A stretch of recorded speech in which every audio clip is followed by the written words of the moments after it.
Hello all my dear students. तो आज हम लोग डिस्कस करेंगे कुछ इंपॉर्टेंट क्वेश्चंस, क्योंकि हमने ऑलमोस्ट कैलकुलस की थ्योरी आपको पढ़ा दिया है। Area under curve, differential equation, definite integral, indefinite integral, AOD, ये पहले ही कवर हो चुके थे। और जो बचे थे आपके set and relation, limit, continuity and differentiability, differentiation, ये ऑलरेडी पार्ट हो चुका है। तब हम लोग क्या करेंगे, क्वेश्चन के माध्यम से थ्योरी रिवाइज करने की कोशिश करेंगे और एक एक करके देखेंगे कि ये किस पे बेस्ड क्वेश्चन है।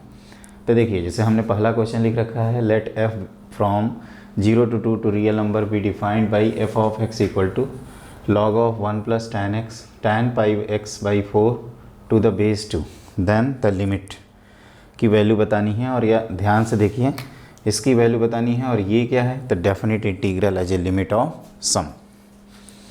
ये कैसे पता चला कि आपको डेफिनेट इंटीग्रल ही है? तो मान लीजिए इस समेशन को ऐसे लिख देते हैं, ये limit n tending to infinity, ये 2/n summation r vary from 1 to n f of r/n लिख सकते हैं।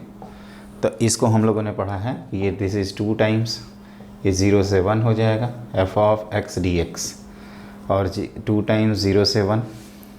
आप ध्यान से देखो तो f ऑफ x की वैल्यू दी हुई है, तो ये आप लिख सकते हो ln of 1 plus tan of pi x by 4 upon ln2। Base change rule की प्रॉपर्टी लगा रहे हैं।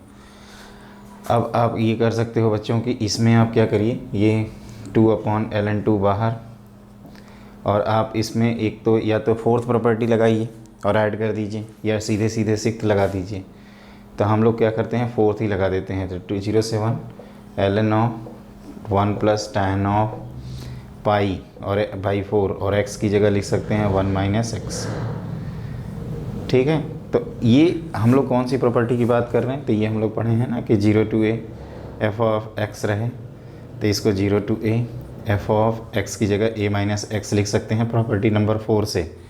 अब आप इसको ओपन कर दीजिए बस, तो 2 अपॉन ln2, ये 0 से 1 ln ऑफ, ये हो जाएगा 1 प्लस टैन पाई बाई 4 होता है आपका 1, तो 1 minus tan pi x by 4 whole divided by 1 plus tan of pi x by 4। इसको ऐड कर दो, तो this is s equal to 2 upon ln2 0 से 1। आप ध्यान से देखो बच्चों, एलसीएम लोगे तो ln2 आएगा, तो ln2 माइनस ln ऑफ, आप लिख सकते हैं इसको 0 से 1 plus tan of pi x by 4, pi x by 4। तो आप ध्यान से देखो, तो ये हम लोग लिख सकते हैं this is equal to s equal to 2 upon ln2, और ये हो जाएगा ln2 माइनस, और ये ऐसे ही होगा, तो ln2 कैंसिल हो गया, 2s इक्वल टू आपका 2 आ गया, तो s की वैल्यू कितनी आ गई, 1 के इक्वल। लेकिन देखिए यहाँ तक पहुँचे कैसे, ये मैं बताता हूँ आपको। सबसे पहले तो और यहाँ ये फॉर्मूला क्या है, तो इसमें हम लोग क्या करते हैं, 1/n लिखते हैं और r/n का फंक्शन बनाते हैं। ये 2 ऑलरेडी पहले से प्रेजेंट है, तो ये हमने क्या किया है, आप ये भी कर सकते हैं बच्चों की, जैसे ये r/n को हमने x मान लिया, तो ये f ऑफ x dx हो गया, और ये 0 से 1 में कन्वर्ट हो गया। इसको हम लोग n से डिवाइड करते हैं और n टेंडिंग टू इन्फिनिटी लेते हैं। फिर हमने क्या किया, ये बेस चेंज रूल लगाया, क्योंकि प्रॉपर्टी हम लोगों को पता है वो log ln x के फॉर्म में है। तो हमने प्रॉपर्टी लगाया, फोर्थ प्रॉपर्टी, फिर tan of a minus b का फॉर्मूला लगाया, दोनों इंटीग्रेशन को ऐड कर दिया, ln2 का फैक्टर पहले ही कैंसिल हो गया। अब देखो यहाँ पे क्या होगा, यहाँ पे मैं कह रहा था कि ln2 upon 1 plus tan 1 plus ln2 upon 1 plus tan of pi x by 4 है, तो उसको लॉग की प्रॉपर्टी से ln a minus ln b कर सकते हैं। ये इसके साथ कंबाइन करेंगे और ये पूरा इसके साथ कंबाइन होगा, तो ऐसे, तो वहीं s equal to 2 ln2 by 2 minus s लिखा हूँ, s 2s 2 इक्वल टू 2, तो s की वैल्यू हो गई फाइनली इक्वल टू 1। तो 1 इज़ द करेक्ट आंसर, है ना, ये 1 आपका करेक्ट आंसर है। इसको ध्यान रखना है बच्चों, 1 is the correct answer. Okay, अब आप लिखो अगला क्वेश्चन। मेरे ख्याल से आपने नोट भी कर लिया होगा, ये बहुत अच्छा क्वेश्चन है, definite integral as a limit of sum पे। देखो बच्चों, ये जो क्वेश्चन है ये लिमिट का है, limit x approaching zero a e की power x minus b cos x plus c e to the power minus x upon x sine x, इसकी वैल्यू 2 है। तो आपको बताना है कि a plus B plus c कितना है। तो आप ध्यान दीजिए, इसको हम लोग ऐसे लिख सकते हैं, limit x tending to zero a e की power x minus b cos x plus c e की power minus x whole divided by x square और into sine x by x. Sine x by x 1 हो जाएगा। आप इसको objective में चाहें तो भूल सकते हैं। अब लिमिट जा रहा है जीरो, सॉरी 2, डिनोमिनेटर जा रहा है जीरो, तो न्यूमरेटर मस्ट भी जीरो। तो a minus b plus c equal to zero, एक इक्वेशन बनी आपकी। तो एल हॉस्पिटल रूल लगा दीजिए क्योंकि 0/0 फॉर्म है। तो ये हो जाएगा ए ई की power x plus b sine x minus c e की power minus x whole divided by 2x। Again numerator आपका, इसकी वैल्यू क्या है 2 है, और लिमिट डिनोमिनेटर जीरो तो न्यूमरेटर मस्ट भी जीरो। तो a minus c equal to क्या हो जाएगा 0। ये दूसरी इक्वेशन। फिर से एक बार डिफ्रेंशिएट करते हैं। तो limit x tending to zero a e की power x plus b cos x plus c e की power minus x whole divided by 2 equal to 2। अब ये कोई इंडिटर्मिनेट फॉर्म नहीं है, इसमें डायरेक्टली वैल्यू रख दो। तो 2 की वैल्यू हो जाएगी आपकी 2। तो ए प्लस बी प्लस सी आपका डायरेक्टली आ गया 4 के इक्वल। इसमें एडवांटेज ये मिलता है कि आपको इंडिविजुअल ए बी सी निकालने की ज़रूरत नहीं है। वैसे ए बी सी हम लोग इंडिविजुअल निकाल सकते हैं। यहाँ से ए की वैल्यू सी के इक्वल है, आप कह सकते हो कि ए की वैल्यू सी के इक्वल और B equal to A plus सी।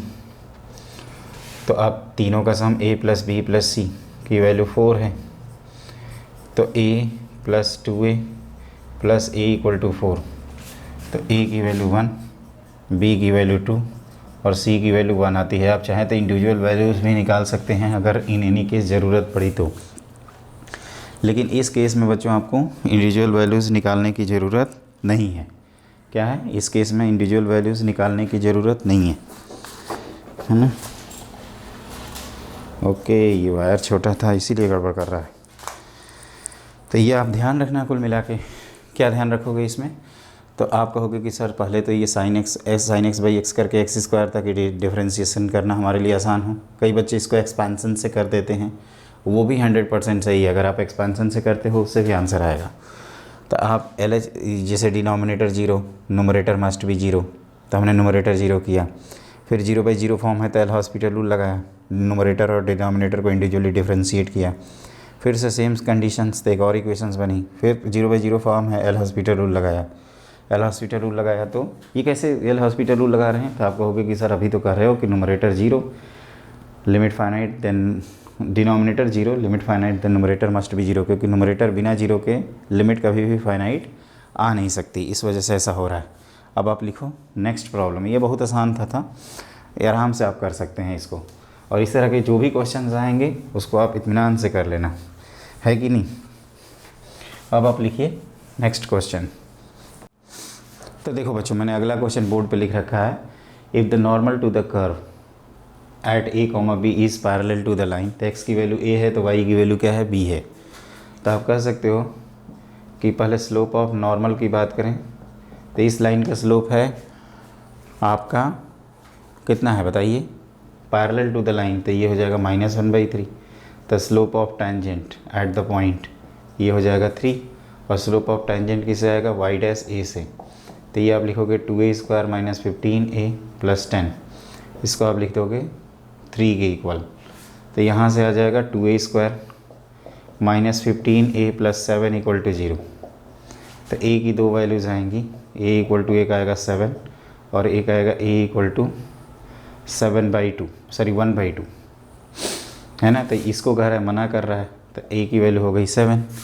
और b की वैल्यू कैसे निकालेंगे, तो b लिखेंगे, तो दिस इज़ y ऑफ 7, और y ऑफ 7 का मतलब 0 से 7 इंटीग्रेट कर देंगे, 2t² - 15t + 10 को dt। तो ये हो जाएगा 2t³ - 15t² + 10 टाइम्स t, ये 0 से 7। और ये मेरे पास मैंने सॉल्व किया हुआ है बच्चों। इसका आंसर आता है, कहाँ गया, इसका आंसर आता है 400 कितना आता है जी, 6। ये आंसर आता है बच्चों, ये आंसर आएगा कि कैलकुलेट करना ही पड़ेगा इसको, तो वैल्यू रख देते हैं। तो ये हो जाएगा 2/3 इंटू 7³ 7³ का मतलब होता है 343 माइनस 15/2 टाइम्स 7² प्लस 10 टाइम्स 7। तो यहाँ से आप करोगे तो आपको 6b की वैल्यू मिल जाती है। ये आपको 7 मिल ही चुका है और 6b मिलता है, कितना मिलता है यार, 399 के आसपास कुछ आएगा। अब ये कैलकुलेशन करना होगा। 6b करोगे तो ये हो जाएगा 4 जा, इसको ऐसे करते हैं कैलकुलेशन, देखो मैं दिखाई दे रहा हूँ। 6b से मल्टीप्लाई करोगे तो ये हो जाएगा 6 दूनी 12 3 4, तो 4 मल्टीप्लाइड बाई 340, ऐसे ही लिखते हैं 7³ माइनस ये हो जाएगा आपका 45 multiplied by 7² plus 60 multiplied by 7। तो आपका 7² यहाँ से बाहर आ रहा है, तो ये हो जाएगा 17 का 21 माइनस 45 प्लस 60 इंटू 7, तो ये हो गया 49 मल्टीप्लाइड बाई 21 45, ये कितना हो जाएगा -24 प्लस 60 इंटू 7। तो अब क्या करेंगे, तो अब आप कह सकते हैं 7 बाहर कर देते हैं, तो ये हो जाएगा 60 माइनस इसका हाफ कितना होगा बच्चों, तो 60 माइनस ये हो जाएगा 7 इंटू 24। बड़ी कैलकुलेशन वाला क्वेश्चन है जी, इसको करके ही रहेंगे। तो 7 मल्टीप्लाइड बाई 60 माइनस 7 चौका 28, 7 दूनी 14 2 16, ठीक है। तो ये हो गया आपका 7 मल्टीप्लाइड बाई -108, 8 7 56, 7 कम 7, कुछ गड़बड़ कर दिया ना।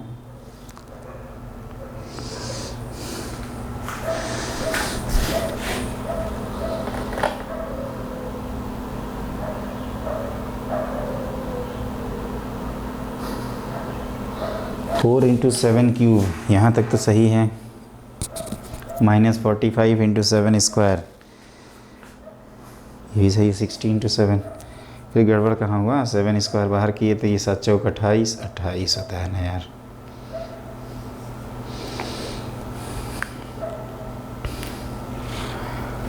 -17,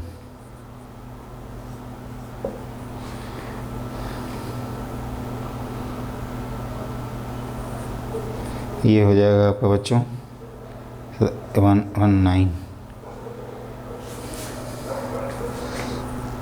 तो -59। कोई बात नहीं, 9 7 9 63, 7 बचे 35 और 6 35 और 6 41, ये आएगा -413। तो मॉड्यूलस ऑफ a + 16b पूछ रहा है, तो ये आ जाएगा आपका a मतलब 7 - 413, तो ये आ जाएगा आपका 406 के इक्वल। ये बहुत अच्छा क्वेश्चन है, लेंदी है, थोड़ा सा लेंदी के कैलकुलेशंस का ध्यान रखना है। 6b पूछ रहा है ना, ये देखो ध्यान से 6b, तो 6b आप डायरेक्टली निकाल लो, ये जानबूझ के किया है ताकि, और यहाँ कैलकुलेशंस में आप पेशेंस रखना। देख ही रहे थे हम कर रहे थे तो चीज़ें मिस्टेक हुई, फिर आंसर देख रहे हैं सही लिखा है तो कहाँ गड़बड़ किया, तो एक बार चेक किए। तो यहाँ पे हम लोग फिर कैलकुलेशन जैसे ही रिवाइज़ किए, ये छोटी छोटी मिस्टेक होती रहती हैं और ये हम पेशेंस नहीं रखते और क्वेश्चन गलत करके चले आते हैं। उम्मीद है आप गलती नहीं करेंगे। अब आप लिखिए नेक्स्ट प्रॉब्लम। तो इस क्वेश्चन में बेसिकली किए क्या है कि हम लोग जो कर्व है उसको डिफरेंशिएट किए, तो उससे टेंजेंट का स्लोप आया, टेंजेंट के स्लोप से नॉर्मल का स्लोप, उसको इक्वेट कर दिया। ए की वैल्यू आई, ए की वैल्यू 1/2 और 7 आ रही थी, ये a > 1 था, तो a > 1 था तो हमने 7 एक्सेप्ट कर लिया। पॉइंट निकालना होगा, कर्व अप्लाई कर रहा है तो a की वैल्यू रखे x = a, तो y = कितना आ जाएगा, इंटीग्रेट करके जो b की वैल्यू आ रही है वो -413/6 आ रही है, तो 6b वहाँ से मिल गया।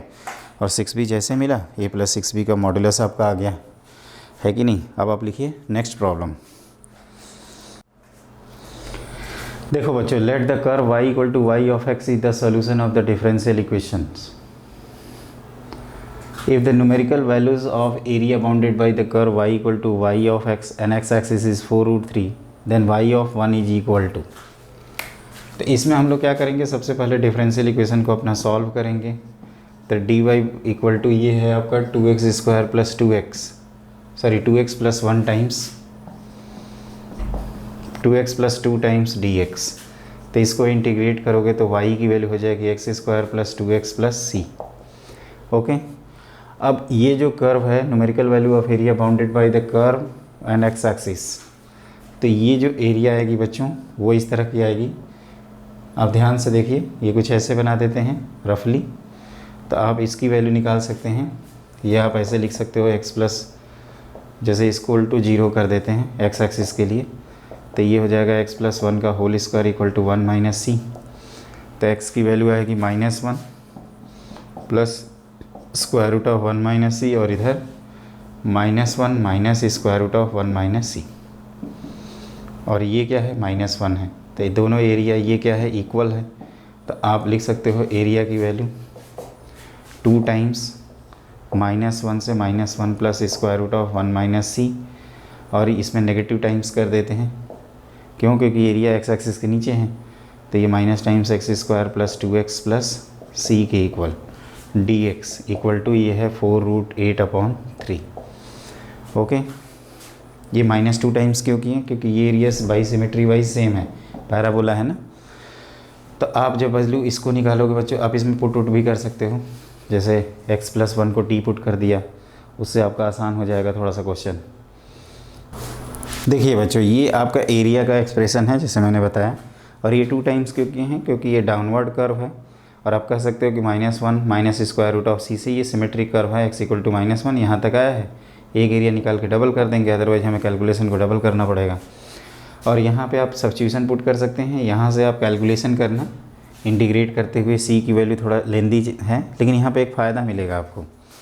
ये फ़ायदा आपको ऐसे मिलेगा कि 2 को आप गायब कर सकते हैं, तो ये -1 से -1 plus square root of 1 minus c, और ये हो जाएगा माइनस टाइम्स x प्लस 1 का होल स्क्वायर, और ये 1 माइनस सी लिख सकते हो।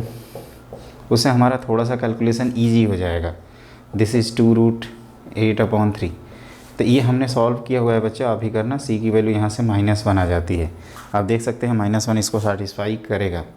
तो y ऑफ x जो है, अब आपका आ जाता है, ये गलत है ना, x square minus plus 2x minus 1, और यहाँ से आपको y ऑफ 1 पूछा जा रहा है, which is 1 plus 2 minus 1 which is equal to 2 के इक्वल।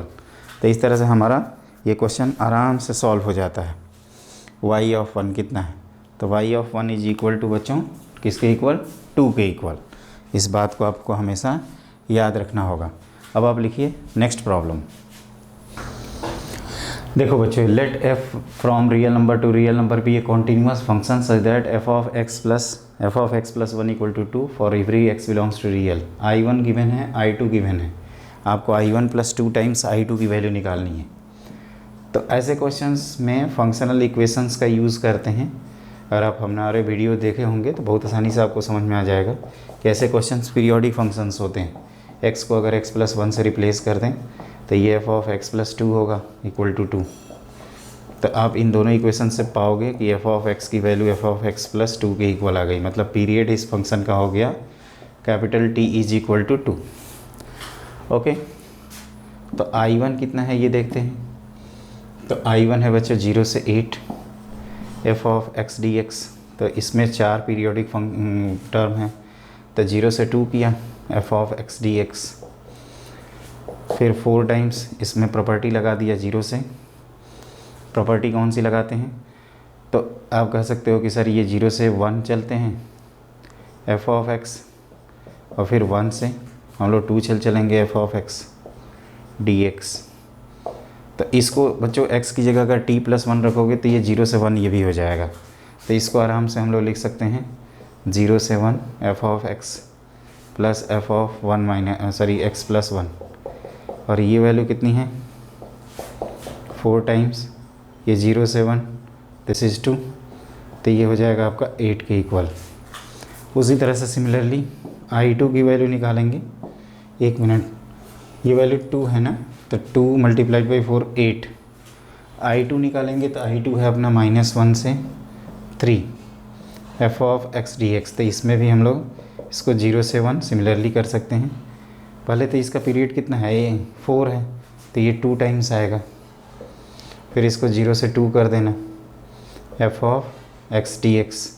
और ये अभी 0 से 2 की वैल्यू हम लोगों ने निकाला है। 0 से 2 की वैल्यू कितनी है, 2, तो विच इज इक्वल टू 4। तो आपसे I1 प्लस 2 टाइम्स I2 पूछ रहा है, तो I1 आपका 8 आया है और 2 टाइम्स विच इज़ 4, तो 8 plus 8 which is equal to 16। तो ये 16 के इक्वल है बच्चों। इसमें आपको ये एक एक करके सारे पॉइंट्स को याद रखना है।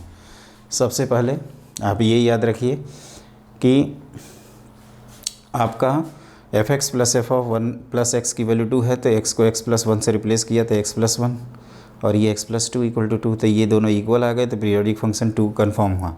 0 से 8 में आपके 2 लेंथ के 4 पीरियड हैं, तो 0 से 2 कर दिए, ये पीरियोडिक फंक्शन की प्रॉपर्टी है।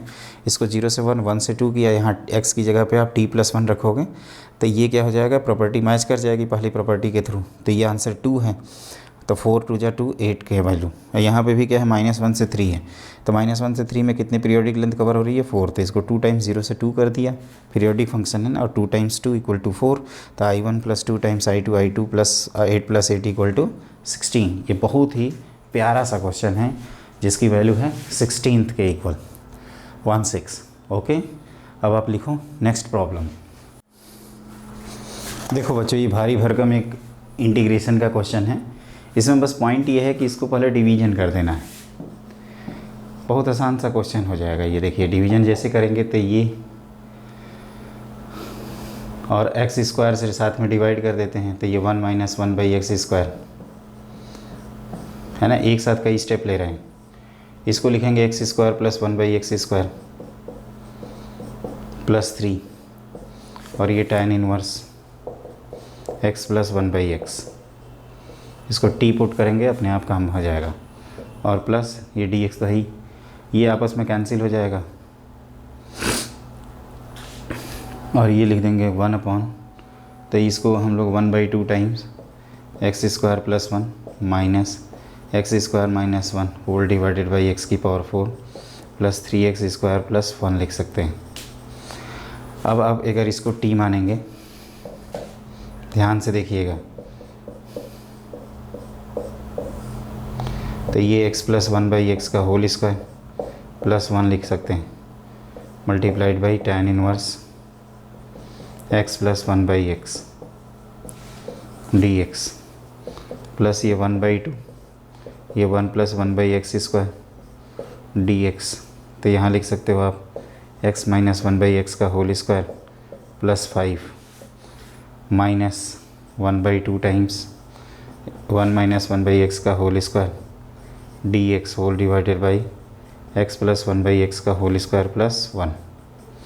आप ध्यान से देखो, तो इसको अगर t मानेंगे तो ये इसका डिफ्रेंशिएशन क्या होगा, 1 अपॉन, और ये पूरा dt में चला जाएगा, तो ये डायरेक्टली हम लोग लिख सकते हैं this is ln of tan inverse x plus 1 by x, देखते जाना, और इसको 1/5 लिखोगे तो ये tan इनवर्स के फॉर्म में है, तो 1/2√5 tan inverse x minus 1 by x upon √5 plus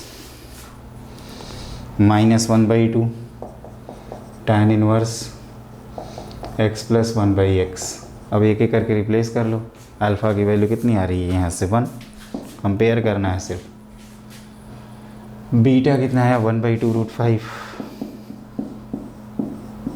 फिर गामा है इसके साथ पड़ा हुआ, गामा कहाँ लगा था, यहाँ पे, तो ये अगर x square minus 1 upon x लिखेंगे तो गामा की वैल्यू आएगी 1/√5। फिर डेल्टा कौन है, तो डेल्टा आया है यहाँ पे, डेल्टा की वैल्यू कितनी आ रही है -1/2,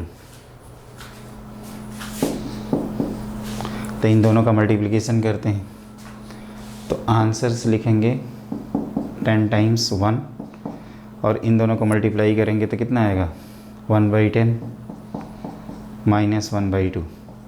तो ये 10 + 1 -5 which is equal to 6। Final answer कितना है 6 के इक्वल, बिल्कुल सही है।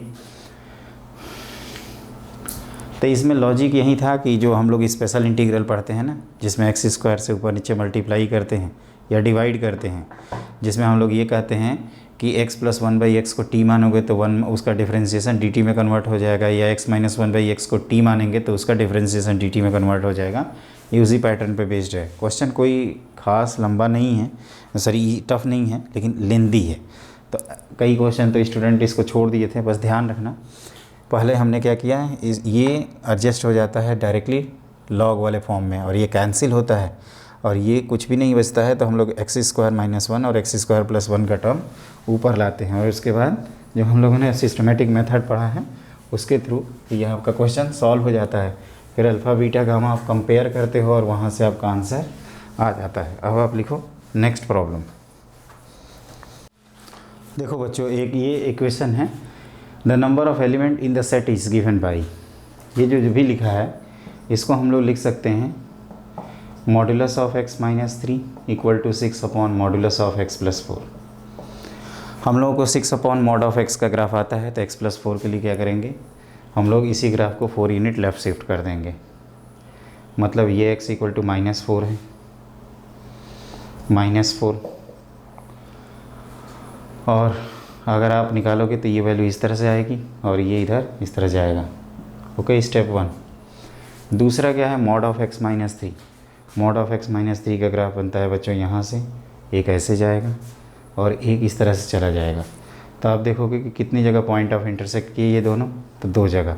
इसमें हम लोग क्या करते हैं कि गिवन इक्वेशन को दूसरे तरीके से लिख लेते हैं ताकि दोनों का इजीली ग्राफ ड्रॉ कर सकें, और दोनों ग्राफ को एक ही एक्सिस पे प्लॉट करते हैं और number of point of intersection is the number of solution. तो चूँकि ये 2 ग्राफ 2 जगह इंटरसेक्ट कर रहे हैं, हैंस इसका आंसर जो है वो 2 आएगा। Number of element is equal to 2। इस तरह से हमारा ये क्वेश्चन कंप्लीट हो गया। अब आप लिखिए नेक्स्ट प्रॉब्लम। देखो बच्चों, if y = y of x is the solution of differential equation y of π/3 = 0, then maximum value of y of x over all set of real number is equal to।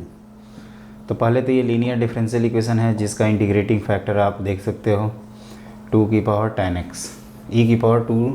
x dx। तो ये हो जाता है 2 sec x। इसको ऐसे लिख सकते हैं e⁻2 sec x। इसको यहाँ ले जाएंगे तो ये हो जाएगा sec² x।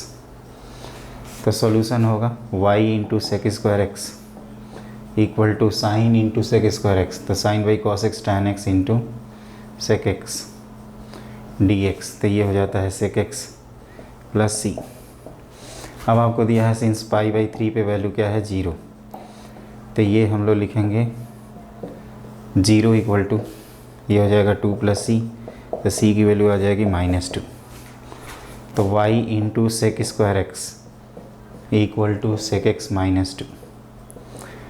तो इसको कन्वर्ट करेंगे तो y की वैल्यू आ जाएगी cos x - 2 cos² x। इसका रेंज निकालना है। तो एक तो है कि परफेक्ट स्क्वायर के थ्रू जा सकते हैं और दूसरा है कि cos x को अगर t मान लें तो g of t एक फंक्शन हो जाएगा t - 2t², जहाँ पे t आपका -1 से 1 लाई करेगा। इक्विवेलेंट फंक्शन थ्योरी कहते हैं, या हम लोग equivalent function theory already application of derivative में जानते हैं। तो ये 1 - 4t = 0, t की वैल्यू आ गई 1/4। अब आप क्या करिए, g of -1 निकालिए। तो g of -1 हो जाएगा -1 और -2 -3।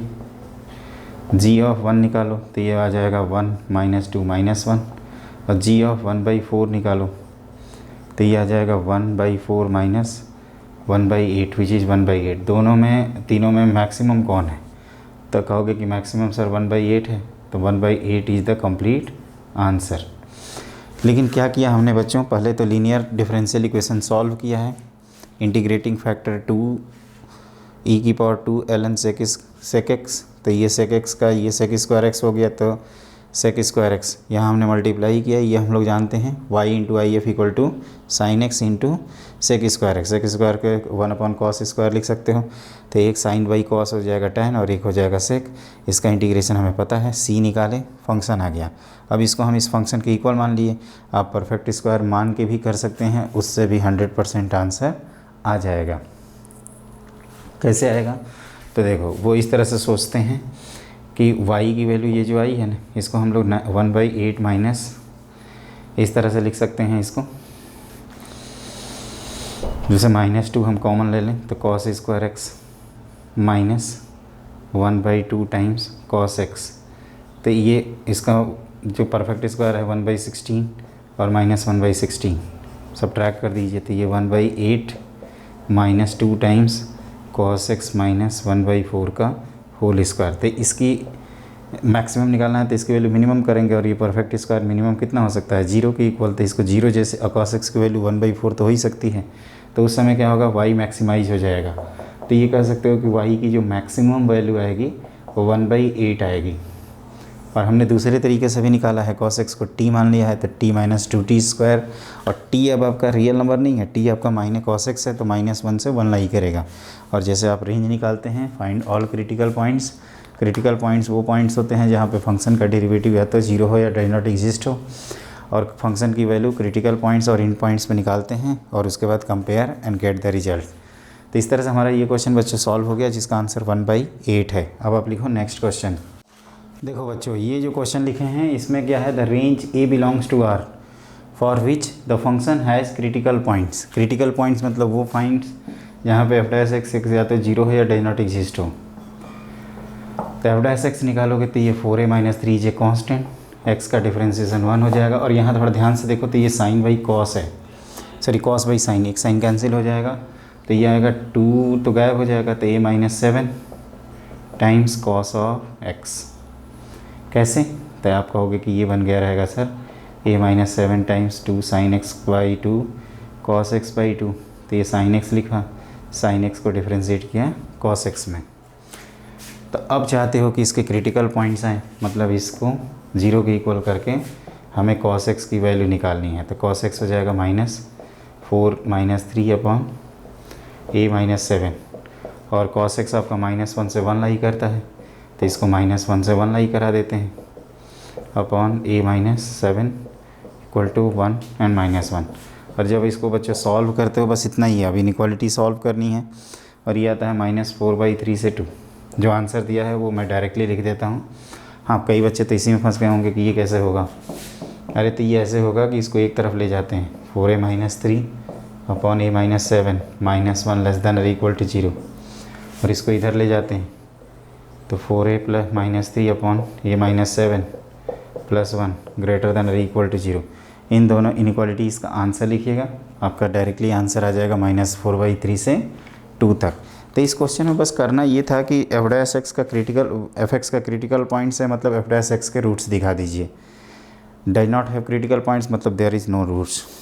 तो ये आपको ध्यान रखना है बच्चों, है ना। ये इनइक्वालिटीज़ को आप नंबर लाइन मेथड से सॉल्व कर लेना, बहुत इजीली सॉल्व हो जाता है, इसमें कोई प्रॉब्लम वाली बात नहीं है। अब आप लिखो, और ये cot x को बस cos बाई साइन करोगे ना, पोल खुल जाएगी क्वेश्चन की। अब आप लिखो नेक्स्ट प्रॉब्लम। देखो बच्चों, मैंने अगला क्वेश्चन बोर्ड पे लिख रखा है 0 से 10 greatest integer of x multiplied by e की power greatest integer of x upon e की पावर x माइनस 1, इसकी वैल्यू निकालनी है।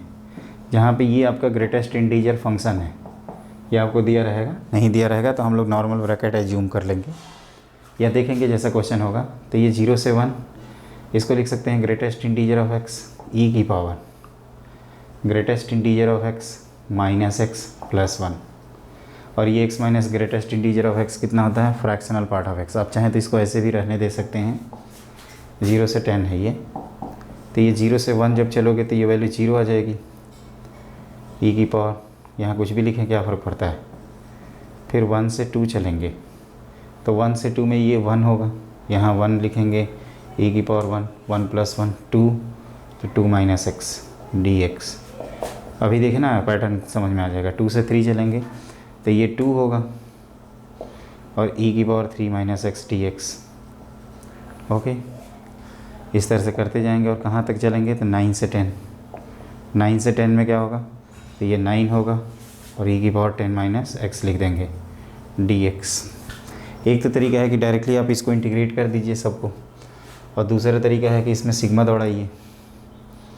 अब सिग्मा कैसे दौड़ाएंगे, तो उसके लिए जनरल टर्म पिक कर लेते हैं। जैसे यहाँ देखें किसी को भी, जैसे ये n से n+1 है, n से n+1 है, तो यहाँ लिख रहे हैं n e की पावर n+1 माइनस x। एक बार चेक करना dx। तो इसमें क्या है कि n आपका बाहर, e की पावर n+1 भी बाहर, e की पावर माइनस एक्स का e की पावर माइनस एक्स, n से n+1। तो ये n e की पावर n+1, e की power minus n minus e की पावर माइनस n+1 मल्टीप्लाई कर दीजिए, तो n टाइम्स ये क्या हो जाएगा, e-1 हो जाएगा। ओके, तो आप कह सकते हो कि हेंस समेसन जो है, जो इंटीग्रेशन है, वो n की वैल्यू कहाँ से स्टार्ट हो रही थी, तो आप n की वैल्यू 0 से स्टार्ट कर रहे थे और 9 तक जा रहे थे, और ये आ गया n इंटू e-1। तो ये e-1 कॉमन, और 0 से 9 मतलब 9 इंटू 10/2, तो ये 45 टाइम्स e-1 आएगा। लेकिन आपको समझ में नहीं आया होगा, इतनी मेरे को कंफर्म पता है, तो उसको मैं समझाने की कोशिश कर रहा हूँ। देखिए कैसे। सबसे पहले तो ये 0 से 1, 1 से 2, 2 से 3 ये ब्रेक करते जाओ, तो एक पैटर्न डेवलप हो रहा है। हमारे पास इतना टाइम नहीं रहता कि हम सबको निकालें, तो हम क्या करेंगे, किसी एक में से जनरलाइज कर देंगे। जैसे ये n है, n+1 है, तो ये n+1 इस तरह से किया, एक को इंटीग्रेट कर लिया, बस n की वैल्यू चेंज करते जाएंगे 0 से लेकर 9 तक। सिंपल सा क्वेश्चन है यार, अगर इसको भी आप टफ कहोगे तब तो हो जाएगा। हाँ, ये कैसे किया, एक I1 इंटीग्रेशन मान के, ये आपको ध्यान रखना होगा। ये किसी एक को पिक कर लीजिए, जैसे इसको हमने सबसे आसान तरीका इसी को देखा कि इसमें ये n है, ये n+1 है, तो ये n+1 ये n, तो इसमें जितने कांस्टेंट है x के रिस्पेक्ट में इंटीग्रेशन हो रहा है ना, तो जितने कांस्टेंट उनको बाहर कर दो। अब जैसे यहाँ 2e की पावर 3 को तो बाहर कर ही सकते थे ना, तो e की पावर माइनस एक्स का इंटीग्रेशन माइनस e की पावर माइनस एक्स, तो पहले लोअर लिमिट पुट किया हमने, फिर अपर लिमिट पुट किया। इसको जब मल्टीप्लाई किया है तो ये e बन गया और ये 1 बन गया। ओके, और n की वैल्यू 0 से लेकर कितने तक दौड़ा दिए, 0 से लेकर 9 तक, तो उससे हमारा कंप्लीट आंसर आ गया। अब आप लिखिए नेक्स्ट प्रॉब्लम। देखो बच्चों, y of x is solution of differential equation. आप देख रहे होंगे डिफरेंशियल इक्वेशन के बहुत सारे क्वेश्चंस आ रहे हैं। तो ये लीनियर डिफरेंशियल इक्वेशन है जिसका इंटीग्रेटिंग फैक्टर निकालेंगे हम लोग। तो e की पावर 10x आएगा, और e की पावर 10x को आप e की पावर ln sec x लिख सकते हैं, तो ये सिंपली हो जाएगा sec ऑफ x। सॉल्यूशन लिखेंगे y into sec of x equal to, इसमें मल्टीप्लाई करोगे सेक का तो ये tan हो जाएगा, और tan x का आपको इंटीग्रेशन आता है, y into sec of x equal to ln sec x plus c। और y और 0 0 है, तो ये 0 लिखा, c की वैल्यू 0 मिल गई, तो put y equal to x equal to π/4, c 0 मिल चुका है, तो ये y ये आ जाएगा √2 इक्वल टू ln ऑफ √2, तो ये हो जाएगा y equal to y of π/4 is 1/2 √2 ln 2 is the complete answer. अच्छा, ये कैसे आया, x equal to 0 y equal to 0 जब पुट किए तो 0 equal to ln 1 plus c, तो c की वैल्यू क्या आ गई 0, और फिर x की वैल्यू हमने π/4 पुट कर दिया, सेक π/4 होता है √2, तो उस तरह से हमारा कंप्लीट आंसर आ जाता है। तो ये बच्चों हम लोगों ने कुछ क्वेश्चंस किए हैं। अब मुझे उम्मीद है आपको ये क्वेश्चन पसंद आए होंगे। मेरे को हम यही सजेस्ट करेंगे कि आप इस वीडियो को रोक रोक के क्वेश्चन सॉल्व करिएगा, फिर सोल्यूशन देखिएगा। ये सारे वेल नोन मेथड हैं बच्चों, और कई बच्चे पूछते हैं कि सर क्या ये क्वेश्चन जो करा रहे हैं ये अगले अटैम्प्ट में थोड़े आने वाला है। नहीं आएगा, नो डाउट, लेकिन linear differential equation, linear differential equation, linear differential equation, linear differential equation हम 4 बार बोल रहे हैं, उसको तो याद कर लोगे ना, तो उस पर बेस्ड क्वेश्चन आएगा। उसी तरह से जैसे हम लोग देख रहे थे इनडेफिनिट और डेफिनिट इंटीग्रेशन के क्वेश्चंस हैं, स्पेसिफिक जो प्रॉपर्टीज़ वाले क्वेश्चंस हैं वो आ रहे हैं, तो वो आ सकते हैं आपके, वो इम्पॉर्टेंट है आपके लिए, है ना। No doubt linear differential equation पे कोई भी यहाँ पे, जैसे अभी एक क्वेश्चन किए थे जहाँ यहाँ 2 था तो वो दूसरे तरीके से हुआ, यहाँ 2 हटा दिया तो क्या ये सेम ही क्वेश्चन काउंट होगा ना। अगर आप इन दोनों क्वेश्चन को सेम नहीं काउंट करोगे तो फिर तो ऐसे क्वेश्चन में आप परेशान रहोगे, तो ऐसा नहीं करते हैं। जल्दी ही मिलते हैं बच्चों, हैव ए ग्रेट डे।